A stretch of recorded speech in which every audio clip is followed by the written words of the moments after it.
You're watching Morning Live. Thanks so much for being with us this morning. Now, a number of organizations in South Africa are threatening to take Eskom to court over the impact of frequent load shedding and the utility's failure to provide a comprehensive plan to address the national power shortage.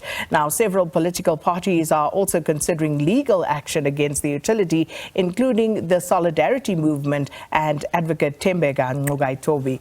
The legal team has also received backing from the UDM Leader Bantu Holomisa, and he joins us now to talk more about these latest developments. General Holomisa, thanks so much for your time. Welcome to Morning Live.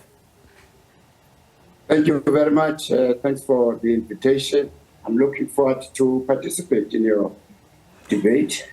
And really appreciate it, General. So if we look at what's happening in South Africa at the moment, people are taking to the streets. Everybody is talking about the power cuts because it has now reached proportions that previously I think we were hoping we would not reach and that it would be averted. But looking at the latest action where you have civil society organizations and some other movements threatening to take Eskom and government to court, why have you decided to back this movement or join in the movement, as it were? I fully agree with you that South Africans of all persuasions are looking for an uninterrupted electricity supply. So as a result of that, when we discuss this with other people, including the Senior Counsel, Ngcukaitobi, we agreed that there is a need to approach the government, but not through perhaps using marches and sit-ins and toys, but let us remind the comrades in corruption that they have been given a mandate to improve the conditions of South Africans or the lives of South Africans. Part of that is that they took a decision to improve Eskom, thereby building two big plants. But those two big plants, after they have been completed, they seem to have not been a backup for service or maintaining them. And as a result, those two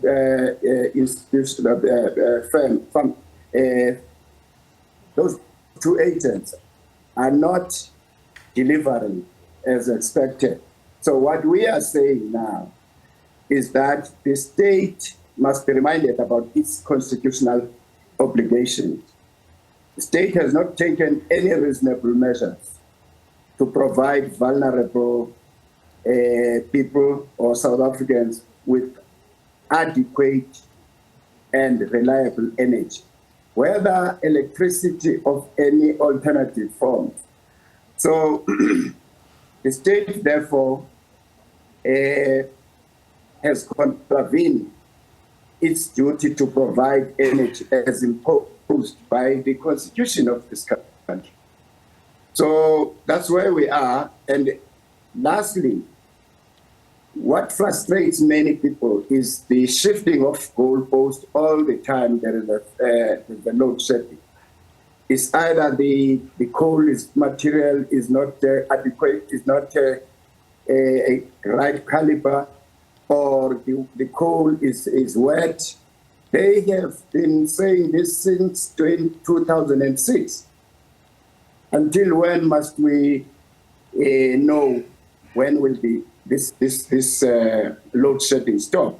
So the problem here, we're operating in a darkness. No one is coming forward to say by that day this crisis will be over. How many times, for instance, the president of the country has been cutting his trips abroad to come back and say, I'm here to solve the energy crisis. And what happened? Nothing. And he comes back and apologizes now and again. So which means there is a problem which is hidden from the public. By going to court, I'm sure we will be able, if they don't respond positively to us, if we go to court, we will be in a position summon any institution to come and tell the court what is going on. So, Ms. Holomisa, when you say that you believe that there is some information, there are some things that are hidden from the public, have you thought about what some of those things may be? Because if you think about Parliament and its oversight role, would that not be the perfect platform to actually get into those nitty-gritties and holding Eskom and its executive to account? Because I would imagine that Parliament would perhaps be able to get more out of Eskom than ordinary people, ordinary South Africans on the streets. Unfortunately, the experience we have is that the portfolio committees in Parliament, which are dominated by the ruling party, have taken resolutions in the past or summoned Eskom and even the ministers responsible to come and account. But after those hearings, you never hear anything. It's only the promises will attend to the matter. So after all, the majority party is very protective of its executive members. So that oversight would have not helped at all because they are not given any information. For instance, if the president has been briefed to the effect that there seemed to be a sabotage of some kind, where you will find that now and again there has been a damage to a plant, and so on and so on. The question you are asking, what should we be doing if there are there are such people who are doing this? When are we taking them straight to court? You don't hear anything. What if this what we see in this country is a continuation of this infighting?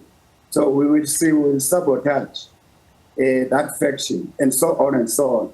So it's just another scenario, but we don't know what is happening at Eskom other than that the ANC joined hands with one of the companies to touch it after they were given billions of rands to build these two plants, Kusile and the other one. They partnered and they got billions for their own. So that's a high-level corruption. Those things will be asked or ventilated in court by saying, tell us, Hitachi, how much did you give ANC in this deal? Bear in mind that this money comes from the taxpayers at the end of the day. So, and this, I guess, General, is the frustration of many lay South Africans. The fact that, you know, we are told one thing, our fears are allayed from time to time, only for things to actually get worse and the problems to be exacerbated. And I was going through some of the minutes from the Portfolio Committee meetings in Parliament. And just as an example, if I can just maybe call up one of them, on Wednesday, the 23rd of February 2022, the Portfolio Committee on Public Enterprises, together with the Select Committee on Public Enterprises and Communication, were briefed by Eskom on the entity's midterm results, the unbundling process, as well as the energy security. And this is what they said. The Power Utilities Board and Management told the joint meeting that the finances at Eskom were improving, that the process of unbundling the company into three separate entities was on track. The Group Chief Executive, Andre de Ruyter, said that, and I quote, although our balance sheet remains stressed, there is some progress in our finances. We have reduced debt by 15%. Great.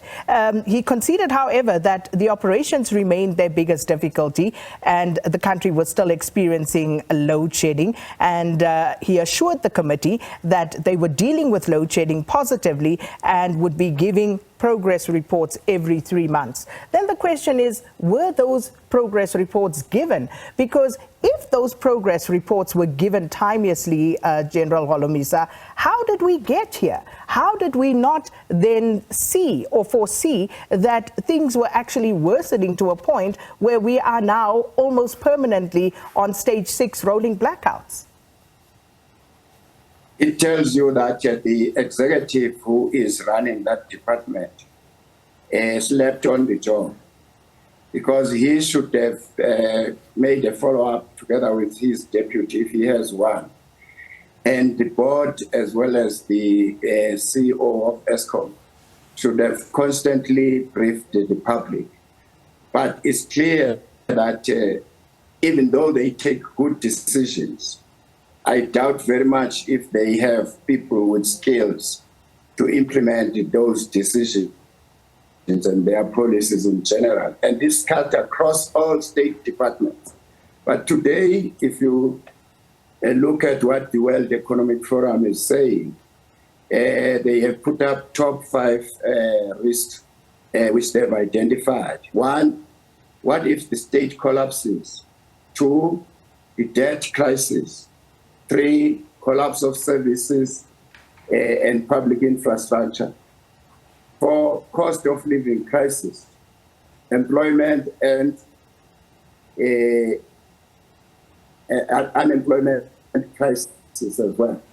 So we need to make sure that when we discuss this in court, and the public must know this, because we have already seen how the infrastructure of this country is collapsing on a high rate, and we are not told who are the culprits who are behind this.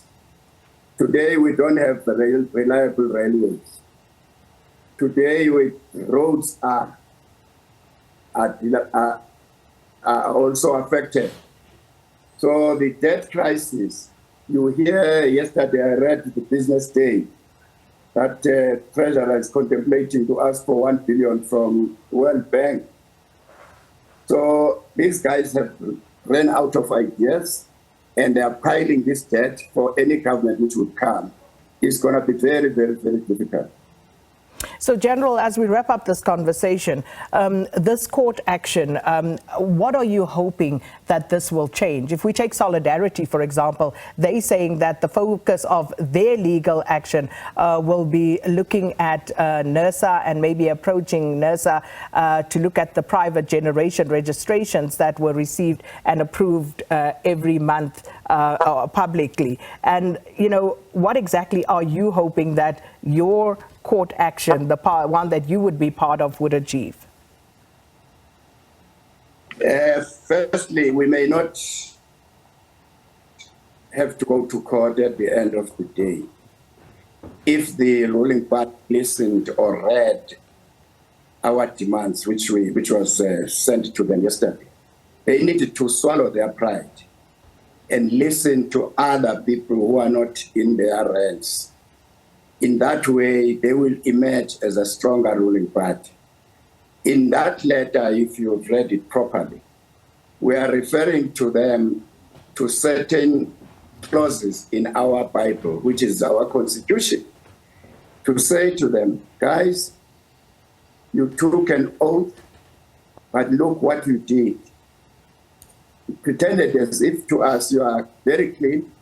Little did we know that we are giving the power to the wolves. Hence, we see these days that Zondo Commission is telling us who are these people who are running the country. So let's get a response on the 20th to say, yes, NERSA must suspend this, as we have discussed, no increase. 2, that the government must quickly address the issue of electricity in this country. Let us tell, they should, in actual fact, say we are coming up with new priorities. Eskom will be put on the same pedestal like we did during the COVID. Well, we'll have to leave it there, General, and of course we'll be watching these developments and see where it goes. But thank you so much for your time engaging us there. UDM Leader General Bantu Holomisa speaking to us about plans, to engage the ruling ANC, and failing which, perhaps to even end up taking Eskom to court due to the current rolling blackouts in the country. Let us know what your views are at Morning Live SABC.